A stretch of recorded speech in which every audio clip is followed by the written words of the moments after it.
Bab 12, Lomba. Lela menunduk melihat dua jarinya yang diperban sambil mengingat kejadian tadi pagi di mana trauma yang dialaminya kembali kambuh dan lagi-lagi sudah pasti membuat suaminya kebingungan. Dia semakin menunduk sedih. Kelamnya masa lalu membuatnya harus terus merasakan rasa takut itu seolah-olah kembali menjadi nyata, padahal dia sudah berusaha sekuat tenaga untuk menghilangkan rasa traumanya demi menjalani hidup normal bersama sang suami di pernikahannya yang kedua. Tiba-tiba dia dikagetkan oleh Anita yang duduk di sebelahnya. "Aku sudah daftar, sebentar lagi kita akan dipanggil." Anita tersenyum sambil mengusap punggungnya. Lela mengangguk. Dia lalu melihat sekeliling di mana hanya ada sedikit pasien hari ini. Keduanya lalu berbincang sejenak. Setelah beberapa saat menunggu, akhirnya nama Lela dipanggil oleh perawat. Keduanya lalu berdiri untuk masuk ke dalam ruangan dokter. "Kalian sedang apa di sini?" Lela dan Anita kaget mendengar suara Aisyah di belakang mereka. Keduanya langsung membalikkan badan, melihat Aisyah dan suaminya tengah berdiri di hadapan mereka. Lela tak menjawab, begitu juga dengan Anita yang terlihat kebingungan. Aisyah yang heran lalu melihat ruangan yang akan kakaknya masuki tadi. "Poli psikiatri?" tanya Aisyah sambil melihat suaminya. Alfian yang juga merasa heran mengangguk. Dia tahu persis jika ini adalah ruangan untuk berkonsultasi dengan psikiater. "Kenapa kalian tidak menjawab? Sedang apa kalian di sini?" Belum lagi mereka akan menjawab, perawat kembali memanggil nama Lela. Aisyah menatap wajah sang kakak dengan heran. Asteris. Aisyah terus menahan air mata yang sedari sudah tergenang di kedua matanya. Apalagi ketika dia yang memaksa untuk ikut ke dalam ruangan mendengar sendiri bagaimana kakaknya menceritakan pada dokter jika trauma yang dialaminya kambuh pada saat malam pernikahannya. Kejadian tadi pagi pun tak lupa Lela ceritakan. Aisyah menahan sesak di dadanya, tak menyangka jika ternyata kakaknya telah menyimpan semuanya ini sendiri. Hidup orang yang pernah mengalami kekerasan tak akan lagi sama. Kekerasan sekecil apapun itu akan membekas dan menjadi bagian dari kehidupannya. Mungkin ada kekerasan yang disepelekan orang lain tapi tetap saja bukan hal remeh bagi orang yang mengalaminya. Meskipun perempuan yang mengalami kekerasan sudah berhasil terbebas dari kekerasan itu, jangan dikira masalah berhenti sampai di situ. Akan ada rentetan dampak kekerasan terhadap perempuan seperti yang saudari Anda alami ini. Dokter melihat Aisyah. Aisyah segera memegang tangan kakaknya. Sisi psikologis penyintas kekerasan sudah pasti akan terganggu.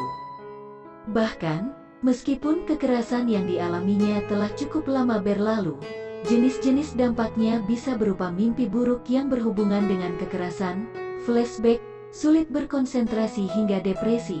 Seiring berjalannya waktu, akan ada pemantik-pemantik yang membuat memori buruknya muncul kembali. Seperti kejadian tadi pagi, hanya karena pecahan gelas, ketakutannya muncul karena pasti ada cerita buruk di balik itu. Karena itu, setelah ini saya sarankan agar kakak Anda rutin menjalani terapi psikologi dan jauh lebih baik jika suaminya yang mengantar. Asteris. Aisyah terus terdiam membisu, tak bicara sepatah kata pun ketika dirinya dan sang kakak keluar dari dalam ruangan. Anita yang menunggu di luar lalu mengajak keduanya untuk beristirahat sejenak di kantin rumah sakit sambil menunggu Alfian yang masih ada pasien. Di kantin, Lela dan Anita saling berpandangan melihat Aisyah yang terus terdiam. Dari pandangan matanya mereka tahu jika Aisyah masih merasa syok mengetahui apa yang terjadi pada kakaknya. "Dik," Lela memegang tangan adiknya. Aisyah langsung melihat sang kakak. "Kakak tahu jika kamu pasti kecewa karena kakak tidak memberitahumu," ucap Lela menatap wajah adiknya. Aisyah menggelengkan kepalanya. "Aku tidak kecewa pada kakak, tapi pada diriku sendiri." Aisyah menatap wajah kakaknya lekat. "Maafkan aku kak, karena aku tak bisa melihat kerapuhanmu walaupun kakak selama ini terlihat tangguh. Ternyata ada sakit yang tengah kakak coba tahan di tengah tawa lepas tanpa beban. Betapa kakak telah menderita menahan sesak, menyembunyikan isak, terus menutup diri tanpa ada tempat berbagi. Aisyah terlihat sedih. Kakak tidak sendiri, selama ini ada Dokter Anita yang menemani kakak. Aisyah melihat Anita, terima kasih. Selama ini telah menemani kakakku. Semoga Allah SWT membalas kebaikanmu. Kakak, setelah ini ada aku juga yang akan menemani kakak. Kakak tidak usah khawatir, kita akan berjuang bersama. Asteris Andre terlihat sumringah. Sambil mengendarai mobil dia terus melirik sang istri yang duduk di sampingnya sambil tersenyum-senyum sendiri. Siti ikut tersenyum melihat suaminya begitu bahagia. Setelah mereka menikah, suaminya beberapa kali mengajaknya untuk berlibur namun dirinya selalu menolak dengan berbagai macam alasan. Hingga akhirnya keinginan suaminya kini terkabul. Mereka bisa pergi jalan-jalan walaupun sebenarnya mereka hanya mengantar rombongan para santri yang lolos seleksi untuk ikut lomba MTQ tingkat kabupaten ke salah satu daerah. Sayang, daerah tempat diadakannya lomba itu kebetulan adalah daerah wisata dengan pemandangan yang indah juga cuacanya yang dingin. Anggap saja jika 3 hari kita di sana kita sedang berbulan madu. Andre melihat istrinya senang. Siti tersenyum. Tapi tetap saja kita jangan lupa jika tujuan utama kita ke sini untuk lomba, kita tetap harus fokus pada para santri. Tentu saja sayang, akhirnya setelah beberapa lama, rombongan yang terdiri dari 3 mobil itu sampai. Siti langsung mengurus pendaftaran ulang para santriwati yang ikut lomba. Begitu juga dengan Andre bersama seorang pembimbing melakukan daftar ulang untuk santriwan. Setelah itu mereka diarahkan ke hotel yang ditunjuk yang letaknya tak jauh dari sana untuk para peserta beristirahat, sementara Siti dan Andre sudah memesan sendiri kamar untuk mereka. Siti kaget ketika memasuki kamar dirinya disambut oleh bunga mawar merah yang berhamburan di mana-mana, apalagi ketika melihat tempat tidur yang dihiasi oleh bunga mawar berbentuk hati. Belum habis rasa kagetnya, tiba-tiba dia dipeluk oleh sang suami dari belakang. Bagaimana, apa kamu suka? Siti tersenyum, dia lalu membalikkan badannya. Apa ini, kejutan dari aku? Ingat kataku, anggap saja kita sedang berbulan madu, apa kamu senang? Siti mengangguk sambil tersenyum, terima kasih, tentu saja aku senang. Asteris Yusuf menahan gejolak api cemburu di dadanya tatkala dia melihat Siti dan suami barunya tengah berjalan sambil bergandengan tangan. Kedua tangannya mengepal menahan kesal melihat keduanya yang terlihat sangat bahagia.